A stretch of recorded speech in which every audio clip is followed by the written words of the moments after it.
ผมว่าเราได้เบาะแสเพิ่มแล้วล่ะผมว่ามันคือสีเดียวกันแน่ๆสีลิปบนปากของคุณอัญชีผมว่าผมสามารถปิดคดีนี้ได้อย่างไม่ยากเย็นนักขอให้ทุกคนนะให้ความร่วมมือกับผมขั้นแรกเราจะต้องสืบอะไรอีกเลยครับฮะหลักฐานเนี่ยมันชัดอยู่แล้วว่าไอ้คนที่มันทำเนี่ยมันคือพี่บอม สืบสวนกันต่อดีกว่าแล้วกันนะครับเฮีย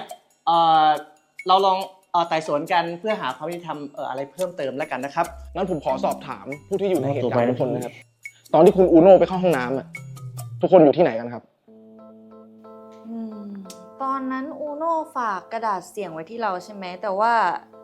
เราจำไม่ค่อยได้ว่าแบบมันอะไรยังไงคือพอเขาให้เราเอาไปส่งตอนเวลานัดเราก็เอาไปส่งเลยแต่ก็ไม่รู้ว่ามันกี่โมงกันแน่นี่เป็นข้อมูลที่ครบถ้วนมากเลยนะครับไร้ที่ติจริงๆแหมทุกอย่างนี่คือเพอร์เฟกต์มากๆเลยนะครับผมว่านะคุณอาชีเนี่ยไม่ได้เป็นผู้ร้ายหรอกครับคุณอาชีเนี่ยเป็นผู้บริสุทธิ์อย่างแน่นอนและคนที่เป็นผู้ร้ายจริงๆเนี่ยคือพี่บ๊อบผมว่าตอนนี้มันก็ยังสรุปกันไม่ได้นะครับเฮียคือตอนนั้นอุโน่เขาส่งกระดาษแผ่นเสียงให้อัญชีผมมันไม่ได้สนใจอะไรอยู่แล้วไม่เคยไปสนใจไม่เคยไปยุ่งอะไรอยู่แล้วพอถึงเวลาผมก็เอาเพลงของผมมาไปส่งตอนนั้นน่าจะสัก20:30 48 วินาทีก็ประมาณเนี้ยมันจะมีก็แค่ไม่จริงอะพี่มีหลักฐานอะไรมากพอที่จะมารองรับคำพูดของพี่ไหมพี่รู้ตัวไหมว่าตอนนี้คำพูดของพี่โคตรจะไม่น่าเชื่อถือเลยมันมีวิธีหนึ่งพี่ที่จะสามารถทำอะไรกับพี่ได้มันคือวิธีนี้วิธีอื่นที่ผมว่าเลยพี่มันคือวิธีอะไรนะครับพี่ผมว่าเราได้เบาะแสเพิ่มแล้วล่ะผมว่ามันคือสีเดียวกันแน่ๆสีลิปบนปากของคุณอัญชีกับสีลิปที่อยู่บนกระดาษเสียงแผ่นนี้ผมว่ามันคือสีเดียวกันมันก็เป็นสีเดียวกันจริงๆแต่ว่าเราไม่ได้เป็นคนทำจริงๆนะแต่หลักฐานมันค่อนข้างชัดเลยนะอัญชีคุณอัญชีถึงคุณจะเขียนเพลงดีขนาดไหนแต่ว่าผมไม่สามารถยอมรับการกระทำในครั้งนี้ของคุณได้นะผมคงต้องตัดสิทธิ์การขายเพลงของคุณผมว่าคุณอาชิไม่ใช่คนร้ายหรอกครับหลักฐานมันชัดขนาดนี้จะว่าผมเป็นคนร้ายเหรอหมายความว่าไงครับพี่โน่คือว่า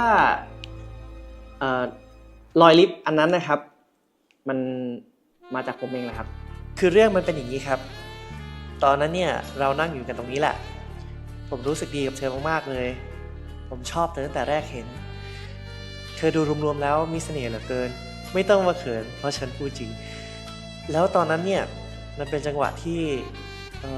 ริมฝีปากของเธอเนี่ยถูกวางไว้อยู่ตรงหน้าของผมผมเลยอดใจไม่ไหวจริงๆที่จะคว้าสิ่งนั้นมาจริงๆแล้วที่ผมต้องลุกไปเข้าห้องน้ำคือผมจะไปล้างมือล้างปากที่ติดลิฟต์ของคุณอาทินั่นแหละครับ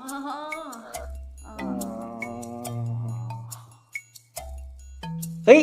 แต่ยังไงมันก็คนละประเด็นกันนะครับยังไงเนี่ยเราต้อง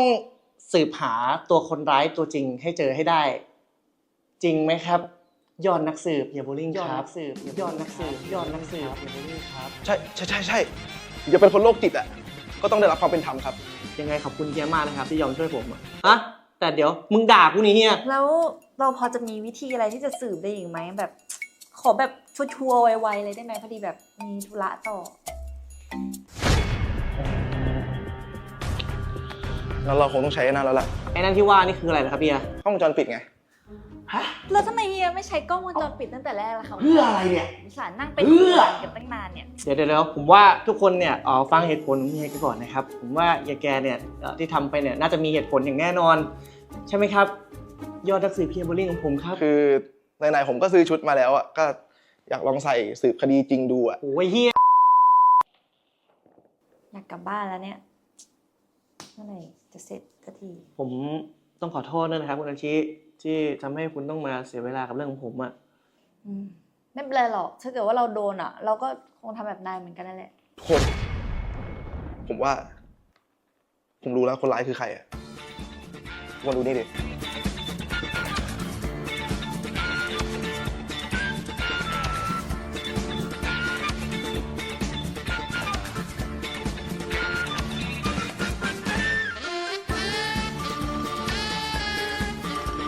โอ้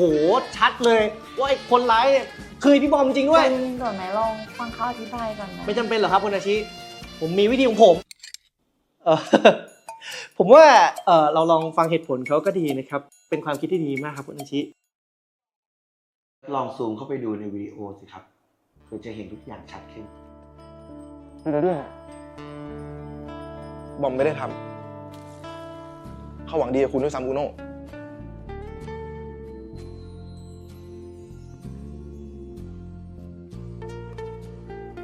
พี่บอมหนู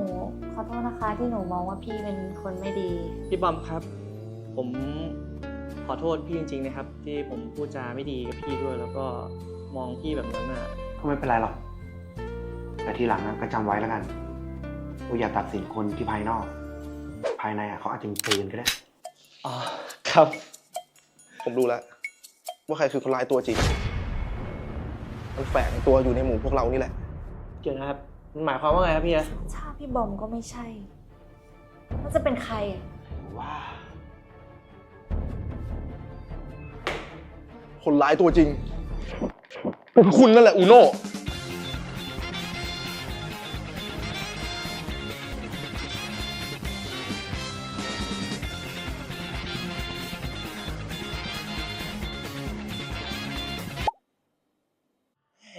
โย่ในที่สุดก็รู้ตัวกันสักทีนะ ฉันคือเรียวอุโนเป็นเจ้าของร่างนี้เหมือนกัน ผมก็เคยได้ยินมาเหมือนกันนะ ว่ามันมีโลกสองบุคลิกอยู่เนี่ย หนูก็เคยได้ยินมาเหมือนกันพี่แต่ก็ไม่คิดว่าจะใกล้ตัวขนาดเนี้ย คุณอูโน่อีกคนนึงใช่ไหม ผมขอถามเหตุผลได้ไหมครับว่าทำไมคุณต้องแก้ไขเพลงของตัวคุณอีกคนนึงด้วยอ่ะ เฮ้ย ก็เพราะว่ามันไม่มีคำว่าสเกิร์ตแกมันไม่มีคำเนี้ยมันก็ไม่เท่ เข้าใจว่าเดี๋ยวเพลงเดิมเนี่ย เพลงเนี้ย มันไม่มีวัฒนธรรมในความเป็นฮิปฮอปเลย มันไม่เท่เอาซะเลย โดยส่วนตัวแล้วเนี่ยผมเป็นคนชอบวัฒนธรรมที่มันมีความเป็นฮิปฮอปนะครับ เพลงนี้เนี่ยมันไม่มีความเป็นฮิปฮอปเลยแม้แต่นิดเดียว ผมเลยแก้จากเพลงที่มันมีชื่อเพลงว่าลืมเพื่อนเนี่ยผมเลยแก้ไปคำว่า forget friend แทนนะครับวัฒนธรรมในความเป็นฮิปฮอปของผมเนี่ยผมจะบอกให้ว่ามันมีความหมายกับผมมากๆอย่างสุดๆไปเลย แล้วก็อย่างเพลงอีกเพลงนึงเนี่ยผมว่าเพลงเนี้ยน่าจะเปลี่ยนจากชื่อเพลงนี้เป็นเพลงว่าเป็นเพลงพาเธอไป skirt เก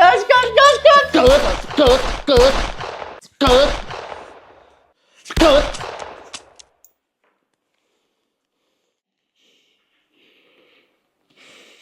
เดี๋ยวผมโอนค่าเพลงไปให้นะ ค่ากระสุนด้วย